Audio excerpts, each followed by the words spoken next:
అసలు మన కంట్రీలో ఈ రోజు కూడా ఒక కమ్యూనిటీగా అందరు నిలబడి భారత్ మాతాకి జై అని చెప్పడానికి కూడా సిగ్గుపడుతున్నారు, నామోషి పడుతున్నారు. ఏం తప్పు ఉంది సార్ అందులో చెప్పండి మీరు ఒక మాట. భారత్ మాతాకి జై అంటే హమ్ మాతాకో నహీ పూస్తే, అరే it is about your land, it is about your nation. Sir నీకు ఫుడ్ ఇచ్చింది, క్లోదింగ్ ఇచ్చింది, షెల్టర్ ఇచ్చింది, నీకు ఒక ఆత్మాభిమానం ఇచ్చింది ఈ దేశమే కదా సార్. నీ కమ్యూనిటీ నీకేమి ఇచ్చింది? ఏమీ లేదు, గొడవలు తప్పితే.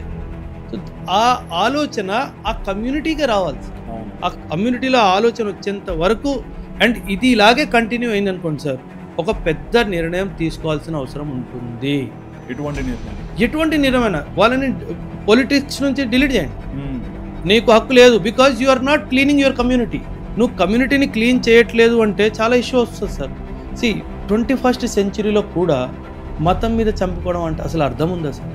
ఒకవైపు మూన్ మీద వెళ్దామని మాట్లాడుతున్నాము, ఒకవైపు మార్స్ మీద వెళ్ళిపోదామని మాట్లాడుతున్నాము, ఒకవైపు శాటిలైట్లు పంపించేస్తున్నాము, కానీ మనిషి బుర్రలోంచి ఆ మతం పోవట్లేదు.